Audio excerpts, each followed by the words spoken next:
always, I find, stimulates what's with creativity and innovation and pushes the boundaries in all directions, including my boundaries in all directions, which is great. So I'm going to tell you the format I've chosen, but it could be, to be honest with you, I'd forgotten about that whiskey evening. So it could be the last talk in this series. You may need to change, depending on how many of you heard the evening at Burko's. Is that the name, the Burko's? So if you could just say, how many of you were there? Those of you on video, how many were there?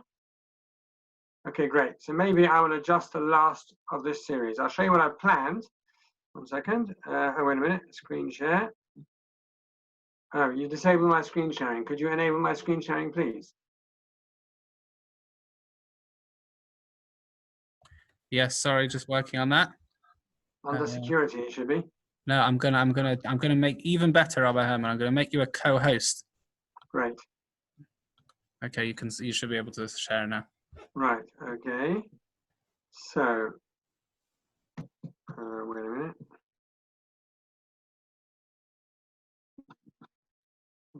Right. So I'll tell you what I planned, but as I say now, on reflection, maybe the last one we will adjust. Parenting under pressure. I planned a 4-part series. First one is tonight. In this opening session, we look at defining terms. Start with the basics and begin by examining the goals of parenting and the adjustments required in extreme times and setting realistic expectations. And then there is a kind of 2-part series in the middle. Why do we shout at people we love? And the challenge of anger. It really goes together. It's 2 parts of one. It can't be done in one session. And then as a final one, I was going to take a more classic parenting session and show how we have to adapt it in the current situation. If I remember correctly, that was the one I gave at the Burko's. Is that correct, Rabbi Fine? I think it was. Part of it, yeah. How long did I speak to them for that? I can't remember. It was short. Yeah, it was short. It was about 20 minutes, 25 minutes. Okay. We'll see how we do on that one. We may have to adjust that last one. But that was the plan. Opening one tonight, which really sets the scene. 2 very pragmatic ones about dealing with frustration and anger as parents and generally.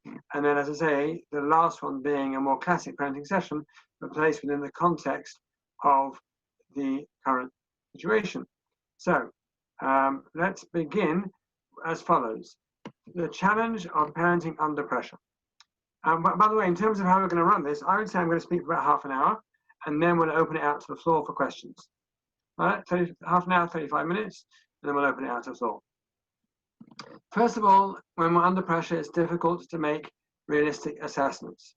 In other words, our judgment is impaired by definition because we are under pressure, and therefore I believe very strongly that most parents do have some innate parenting wisdom. The challenge is accessing that. And we are, in fact, if anything, not wishing to do myself out of a sales, with a plethora of parenting books that there are, sometimes that can impede our ability to access the parenting wisdom that we have within ourselves. But the reality is we do have parenting wisdom within ourselves. But it's difficult under pressure to make realistic assessments. Our judgment is impaired, and therefore, often what might come natural to us is not so natural. And we therefore make decisions and we act in ways that are not necessarily productive. That can be time pressure, that can be work pressure. So this particular course is not specifically related to COVID, but of course it comes in the context of COVID. But there's a time pressure, there's a work pressure. Ironically, with COVID, I don't know if you're finding this, but there can be more pressure at work rather than less pressure. I certainly know for myself that the fact that I'm now in the office the whole time, and the office is my home, means that actually there is more pressure of work. At least in days gone by when I was in the office and the home was the home, when I left the office, I then came home. And there were 2 distinct areas and 2 distinct domains. On the other hand, here, where my office is upstairs, and you're kind of constant, you never really leave the office. So ironically, it might be less work pressure, might appear to be less work pressure to work from home, but in fact, it can often be more work pressure. So that is a very important factor to consider. I also call this the pack suitcase conundrum. In other words, when you're trying to pack for a holiday suitcase and you stuff everything in one end and you think you've done it, and you realize there's something sticking out at the other end. Nothing feels good enough because we are juggling to such a great degree work, home, relationship, personal development, exercise, we get to a point, or we can get to a point, when nothing really feels good enough. We're not achieving anything at an optimal level. That's what it feels. So I can't necessarily work the way that I normally do, or parent the way that I normally do, or conduct my relationship the way that I normally do. We can get to a point whereby nothing actually feels good enough. Now, again, that may not be fair or realistic in the slightest, but that's the feeling that we have, which can leave us feeling very inadequate. And we can have this overriding sense that I'm actually not achieving anywhere because I'm not doing anything well. If I do one thing well, then something else sticks out of the suitcase. If I do another thing well, something else suffers. So therefore, that creates a particular sense of inadequacy on our part. There's a certain anxiety, strangely enough, of using this time well. And there is so many articles and so many WhatsApp messages about making use of the time and how rare it is and how we can celebrate the blessing of it ad nauseum, to be honest. Until if somebody else tells me what a wonderful opportunity this is, then I feel like, what can I tell you? Getting out the sawed-off shotgun, because enough already about using the time. But there's a certain anxiety that this can actually create in terms of, are we using this time well? And almost the ambivalence of feelings.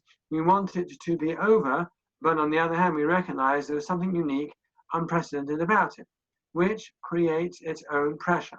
In our anxiety to use the time well, we can actually create more pressure than pleasure, and that can erode our ability to do so. And then there is the peer pressure of what I would call the perfect parent syndrome.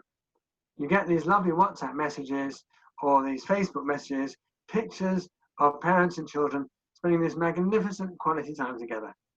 And they've just taken one snapshot of their day where it all went magnificently well. And they've taken that photograph, put it on Instagram, whatever it is, or they've done a TikTok video of some sort. And you see this lovely family that it seems to be so enjoying the time and floating through the whole thing. Of course, they've only taken one snapshot of their day. You will notice in my parenting courses, even though we have 4 wonderful teenagers at home, I will generally only give examples of where it all goes well. But of course, it doesn't all go well all the time. Of course it doesn't. It's a normal household with its normal ups and downs and normal conundrums and normal challenges. And therefore, we've got to be very careful about the peer pressure of normal parents. I would say that I do not believe there is such a thing as the perfect parent. On the contrary, I pity the child that is quote unquote blessed or even cursed with perfect parents. I remember years ago when I taught in Whitefield, and I was teaching a small class of pre-bar mitzvah boys. And there was one boy in the class who everything always appeared to be perfect. His hair was perfect, his work was perfect, his handwriting was perfect. And it was just impossible. I felt so sorry for this poor boy where everything was always perfect. He looked impeccable. One occasion I was marking his homework and I kind of shouted out, yes! And Carmel came running in, my wife, said, what's the matter? I said, he's made a mistake. He's made a mistake. I can knock him down by half a mark. He's not perfect after all. Thank God for that. Nobody is perfect. Life isn't perfect. And to believe it or not, I don't believe it would be healthy for children to grow up in an environment where everything is perfect. They've got to learn to deal with life's imperfections rather than be given this kind of cameo environment in which the implication is that everything is perfect. Now, one of you who's more tech savvy will be able to tell me how to keep doing this without having to go by that, by the kind of home screen. But anyway, anyone know how to do that? Go straight from PowerPoint back to stop share? Okay, let's start off with this. If anyone can tell me, that'd be great. I think it's very important to start with the goal of parenting. What do you think about the following goal of parenting? I'm going to ask you to unmute yourselves in a minute. This is, I'm going to suggest, is a goal of parenting. To raise a child is to nurture the child to the point when the child is ready and able to fulfill their specific purpose in this world, using their unique strengths and managing their weaknesses. To raise a child is to nurture the child to the point when the child is ready and able to fulfill their specific purpose in this world, using their unique strengths and managing their weaknesses. Would anybody like to agree or disagree or take issue with anything on that? And particularly, I'm going to ask you, what would you say is the key word? What would you say is the key word in this particular definition. Any suggestions here?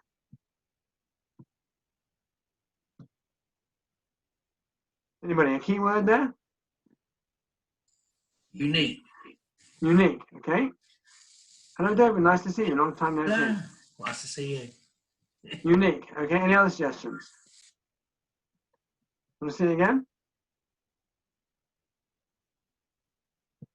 To raise a child is to nurture a child to the point where the child is ready and able to fulfill their specific purpose in this world, using their unique strengths and managing their weaknesses.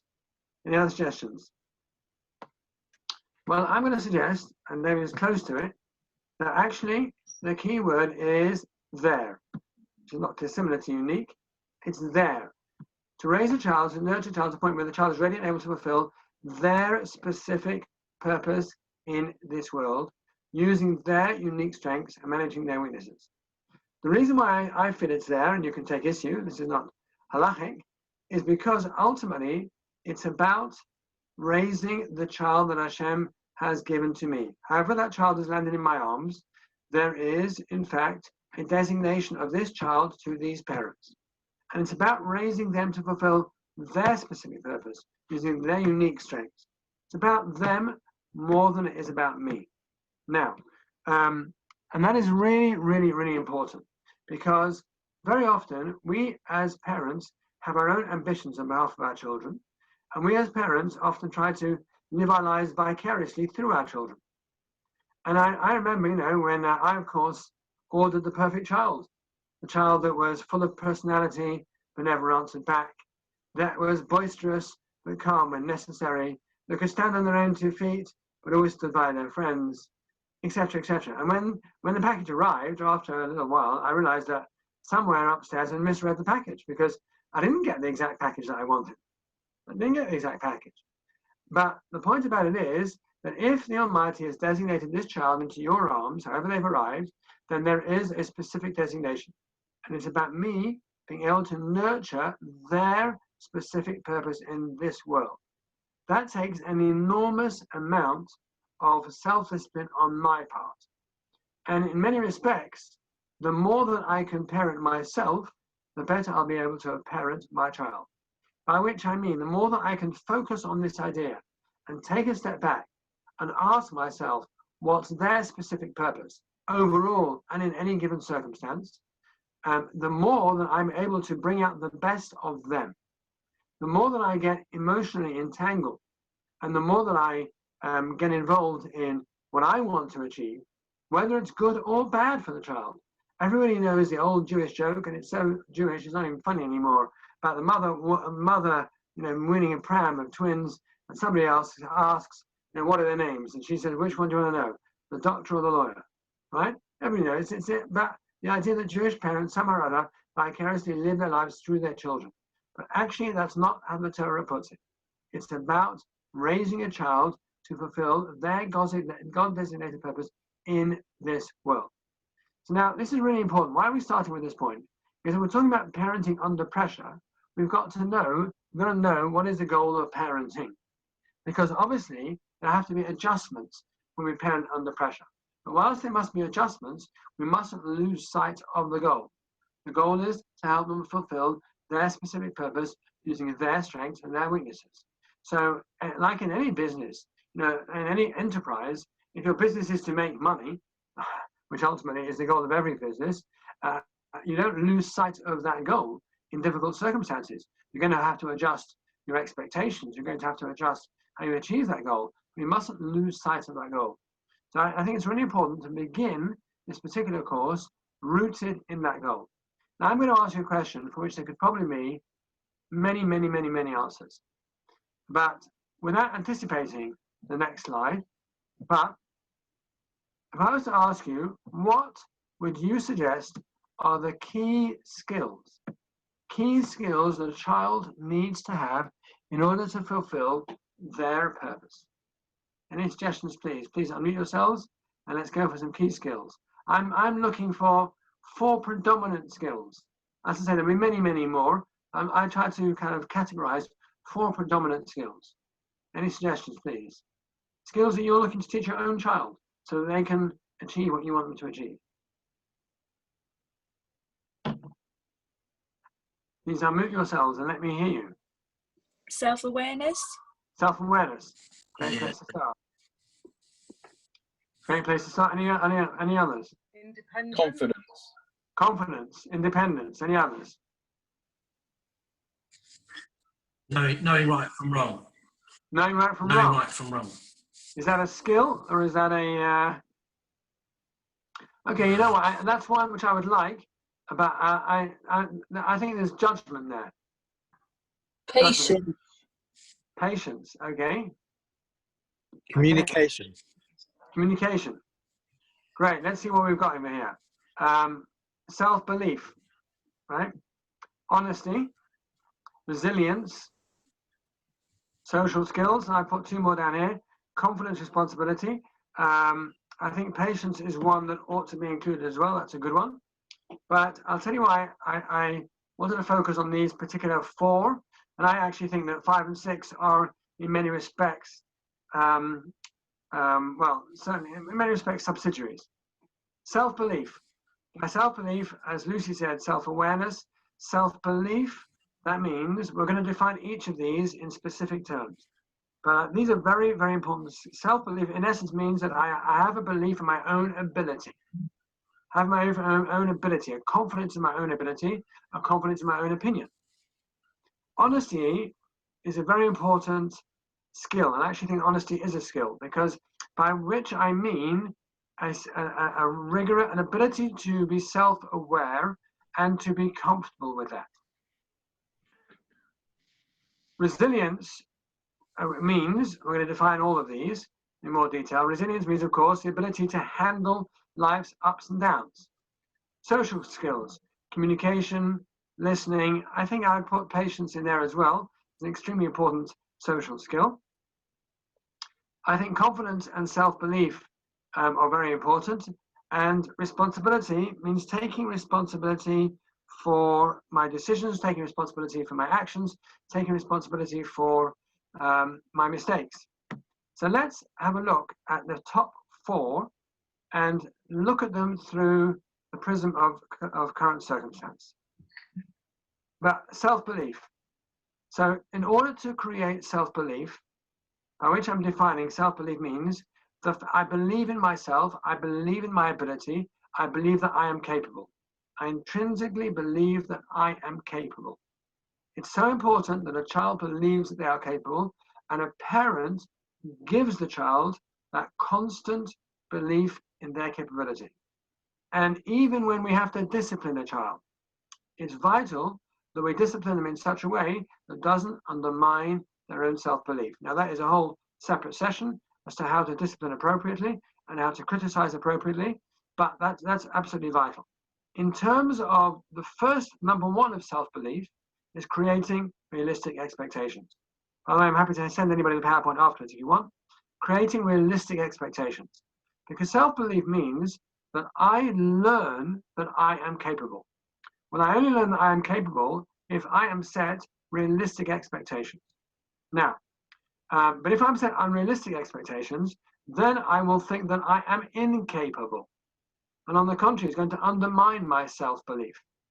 Now, it's so important that we know how to set realistic expectations, which we're going to come to in a second. But first of all, under pressure, it's important not to confuse settling for less than settling for now. So I've had, I won't say numerous, but several emails from parents about schoolwork, for example. Several emails, and that's come from 2 angles. Number 1, we have a child, and many parents have a child, I'm not saying we, but I'm saying many parents have children who are not able to sit for 8 hours by themselves without the camaraderie of the classroom. They're just not able to do so. They're perfectly capable in a classroom setting. They're absolutely not capable outside of a classroom setting. And there's nothing wrong with them whatsoever. It's very difficult for anybody to sit for that amount of time. Also, we as parents, we can't be home teachers. We're not skilled necessarily as teachers, and we have other pressures around us. And therefore, what's happening is that we need to disentangle settling for less than settling for now. So yes, it is true that I may have to lower the standard of my expectation at the moment, but that is not settling for less. It's settling for now. In other words, that's realistic in the current environment. You would not, if you were in retail, you wouldn't, or in the hotel industry, you wouldn't expect this quarter's sales to be the same as this time last year. It'd be ridiculous. Now, and therefore, but it's not a failure. In the current circumstances, you might be doing very, very well. If we call it settling for less, the implication is there's some kind of failure. But settling for now means that absolutely the child may be hitting the target bullseye now, absolutely hitting the target. But I've got to make sure that I set the right target. And that's the right target for the child that I can help the child achieve in my circumstances as well. If I set the wrong target, then I set myself up to fail, and I set the child up to fail too. And that is what we absolutely want to avoid under all circumstances. I want the child to feel that they are empowered. So I'm quoting the book that I had the privilege of co-authoring, Everyday Parenting for Everyday Parents. But we have 5 rules of parenting. And one of them is empower often, impose rarely. Create success. So how do you create success? You create success by stretching appropriately. That means what is realistic for my child now? What can they do easily? What can they do with a bit of a stretch? What can they do with a bit of a stretch? That's what I'm looking for. So let's take an example of a child that just cannot sit down for a whole hour or 45 minutes doing schoolwork without the camaraderie, or cannot sit down for 6 hours a day. And they just cannot. And to expect them to do so is unrealistic and setting themselves and yourselves up to fail. Maybe they can manage easily for half an hour twice a day, right? Half an hour twice a day. I spoke to some parents last week whose child can manage for half an hour twice a day. So I said, look, half an hour twice a day, start with that. Once it's done a couple of days, then maybe set them a challenge. Do you think you can manage 35 minutes or 40 minutes? When we stretch our child, the idea is to stretch them just a little bit beyond what they're currently doing, but within their capabilities. That's vital. Then I create success rather than creating failure. So in terms of my first skill, and by the way, of course, what's so important is that this is a skill that can be nurtured despite the current circumstance if I set the bar appropriately. And actually, I can actually nurture the skill. And this skill is a skill for life, not just a skill for COVID. It's a skill for life. So create realistic expectations. Don't confuse settling for less for settling for now. The settling for now may be absolutely top-notch at the moment. Empower as often as we can. Help the children find that. But stretching appropriately means appropriate for us and appropriate for the child. Honesty. Definition. To my mind, this is one of the most important strengths that a person can have. Honest with themselves. When we are honest, we take ownership. So, for example, when a child is able to honestly assess whether their mark reflects their ability. A child is honestly able to take ownership when they've made a mistake and messed things up. A child is honestly able to know what they're good at and know where they struggle. These are real life skills. A child is honestly able to evaluate in the current circumstance and how it's affecting them. Absolutely vital. Honesty is a real critical component for healthy self-development. How do we as parents develop honesty? First and foremost, we have to ask ourselves, have we created an environment at home where it's safe for a child to be honest? Or is it dangerous for a child to be honest? Because if they're honest and they own up, they're going to get criticized. Is it safe for a child to make mistakes? We'll come back to that in terms of resilience as well. Is it safe? How are mistakes treated within the home? But honesty is developed. So that's the kind of overall environment. A third component of environment, which is something that I feel strongly about, is to have a mantra at home, which is a very Jewish concept. We're all trying to grow as people. We're all trying to grow. My late mother, Nala Shalom, who died at the age of 91 or 92, can't remember now, and she was still driving till her late 80s. She did about 200 miles a year, as I discovered when I inherited her car. She gave it to me, I should say. She was a very, very sharp-minded lady. She was a teacher and was teaching until 6 weeks before her death, teaching adults. And she once said to me, the most important thing in parenting is not to be a hypocrite. Well, that's interesting because we all make mistakes. We tell our children not to shout and scream, and sometimes we might shout and scream. We tell our children not to get impatient, but we might get impatient. How do we handle that? Why is that hypocrisy? Well, if we have this idea that we're all trying to grow as people, then that gives space for mistakes, creates space for mistakes. It's particularly important when we are under pressure. When we are under pressure and we don't react well, are we honest? Are we able to say to our children, you know what, I'm under pressure at the moment. I'm sorry I reacted that way. It wasn't a great decision. We're role modeling honesty, and role modeling honesty gives the children the knowledge that it's safe to be honest. It's good to be honest. It means I take responsibility. And if we're worried, maybe on the moment we are worried. And how we handle worries in children, maybe we'll come back to, but that's very important. And children can pick up our worries. We have to know how to explain our worries to them in a sensible way. But we can say to our children, you know, it is a little bit of a worrying time. I'm worrying about grandma, I'm worrying about grandpa. So yes, I'm sorry if I'm a little bit more serious in the moment, but I'm a little bit worried. It's amazing. Children worry less when we are honest with them. Children worry more when they feel there are something we're trying to hide from them. So there is a certain skill in knowing how to put it across to them without increasing their worry, but the bottom line is they pick up when they feel we're trying to fob them off with half-baked answers. One of the most important skills as parents for nurturing honesty is reflective listening.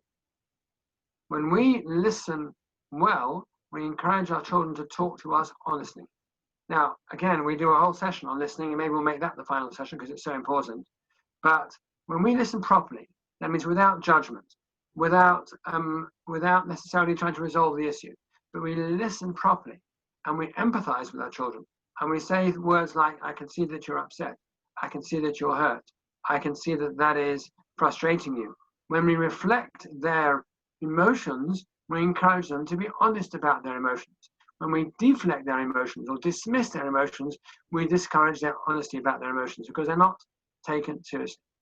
And at the moment, in the current environment, you know, we have opportunities. We have to create opportunities for listening to them and listening well. Now, as I said, there's more that could be said on this, but I wanted to give you what I felt was most relevant in the current circumstances. Resilience, which is the ability to handle pressure and to bounce back. We know that many of our children live in what is known as the pamper generation or other terminology that you use for this.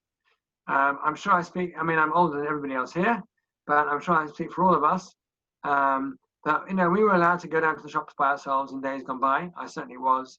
We were allowed to get on the bus in primary school, etc. Has the world become a more dangerous place, or have we just become more aware of the danger that there is there? That is a debatable point. There are certainly those who believe that it hasn't become more dangerous, it's just the dangers have become more thrust in our faces. But it is true that our children live in a world of creature comforts. They live in a world of, you know, air-conditioned cars. They live in a world of 10 different cereals in the cupboards. They live in a world of plenty and a world of everything. And in many respects, that has nurtured a pampered generation. And a good friend of mine, who's a partner in a very prestigious law firm, told me that his firm only takes Oxbridge graduates who got a first. That's all they take. They don't interview anybody else. Now, bit elitist. But he said to me, what's been fascinating is, once many of these graduates are in the real world of work, the first time they get pulled up by their boss for not doing a good piece of work, he says it's amazing how many of them actually crumble because they're not used to failure. They've never been taught how to fail. They've never been taught how to manage in a difficult life circumstance. So actually, we have, I don't want to call it opportunity, but life has presented us with a situation in which our children need to learn, and we have to learn, to cope with less and to manage with that and to be resilient. Now, resilience is one of the key factors in succeeding in life. It's an absolutely vital factor. None of us is successful all the time. None of us feels good all the time. None of us feels happy all the time. And that ability to bounce back, that ability to handle failure is a vital, vital key. And ironically, as I said to one set of parents, the moment we are raising our children in the school of life, and what they will learn in the school of life is going to be more vital than missing out than what they will learn, or they might have learned this term in the everyday school. Because the school of life is about skills that handle lifelong. When our children look back on this situation, the question I want to ask us is, when they look back, how will they look back on the situation? Will they see it as one in which we exhibited resilience? Yes, we were honest about the pressures. Yes, we were honest about the challenges, but we exhibited a certain degree of resilience. And I call it a realistic resilience, or not. And what we're teaching them during this time is absolutely vital skills in the school of life. How is failure role modeled at home? When we as parents fail, we have a bad day, we get it wrong. How do we role model that? Do we spend the whole day sulking? Or do we pick ourselves up and say, you know what, I did that wrong, that was a bad decision, without pointing the finger at anybody else? It was your fault, your fault, your fault, your fault. You pushed my buttons. How do we model failure? Maybe we've had a disappointment at work. Maybe we've had a disappointment in business. You know, and we're entitled to be disappointed, and we're entitled to find that tough going, and we're entitled to show some sadness. But then on the other hand, how do we bounce back? How do we dust ourselves down? How do we manage? How resilient can we be? How creative can we be? Obviously, there may be people listening to this who are going through enormous financial difficulties, and that is extremely difficult to handle. But it's funny, I took part in a panel a couple of weeks ago about bereavement, and one of the things that with a therapist, bereavement counselor, one of the points that I made is that sometimes it's a show of strength to ask for help when we need help, rather than to pretend that we don't need help. Maybe we need help at this moment in time. Maybe we need help financially. Maybe we need help in other areas.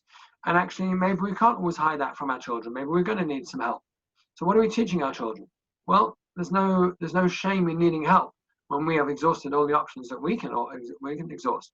On the contrary, it demonstrates a certain versatility, a certain creativity, and a certain ability to be able to say, you know what, I can't handle this myself at the moment. I need some help. And that's okay. We all need help sometimes. It is where we don't reach out for help when we actually need help, then we are failing to take control rather than the reverse. Let's look at one more of the four that I wanted to share with you, and then open it out to the floor. And that is social skills. Social skills, of which I think we'll have to add to the PowerPoint, patience, which is a very important one, of course. The social skills are vital. What are social skills? Social skills means, first and foremost, to be a good listener, to make space for other people, make space for their views, make space for their options, and invite them in, to participate in conversation. These are really important social skills, which in the current circumstance, we have the option of exercising. Now, of course, we need to give our kids some screen time. They're not going to manage without it. And I don't think it's realistic to close down all screen time, no matter how difficult we might find it for them to be glued to the screen. And we could talk when we open it out to the floor about what might be a sensible balance. At the same time, we all need to have some non-screen time. So for example, if you are able to have at least one meal a day with your family, then make that a meal where all phones are off, including our phones. Where we don't respond to a WhatsApp message. We don't respond to the latest email that's coming through. And that we role model good listening. We give total attention. We're empathetic. We demonstrate that we want to hear what they have to say, and that's important to us. This is a great moment, an opportunity for them to practice certain social skills. And those social skills are skills which are vital lifelong. So really, what I've shared, just to summarize, to come back to the beginning. Yeah, we've got to make, these are difficult times, but we've got to bear in mind the goal of parenting. And we have to adjust our, our reactions so that they can still we can still fulfill our goal of parenting in this current circumstance. And that is to help them fulfill their specific purpose. And their specific purpose means using their strengths, manage their weaknesses. I've suggested that there are 4 key areas, key skills, which in the moment we must not lose sight of. Their self-belief, setting realistic expectations, honesty with them, honesty for them, resilience, and social skills. Now, of course, there are others, but I believe that these are broad categories which embrace many, many others. And therefore, the irony is the goal of parenting doesn't change even when we're parenting under pressure. What changes is our adaptation of how we fulfill that goal. But the essential goal does not change. My expectations change, what I'm honest about changes, the opportunities for resilience changes, the social skills environment changes, but the goal remains the same. And that is really what we are trying to do in these current circumstances. I'm going to come off share and ask you for your thoughts, reactions, and any questions. Okay, I think also firstly, thank you to Rabbi Herman. What I'm going to do is, I think maybe I'm going to stop recording for the questions. Right. Is that okay? I think it Great. just allows people maybe to ask things that not recorded. I'm also going to put on the group chat. We'll put the video. I'll put it now on our YouTube channel, which I've just put on the group chat when it uploads, etc. Okay, but here's the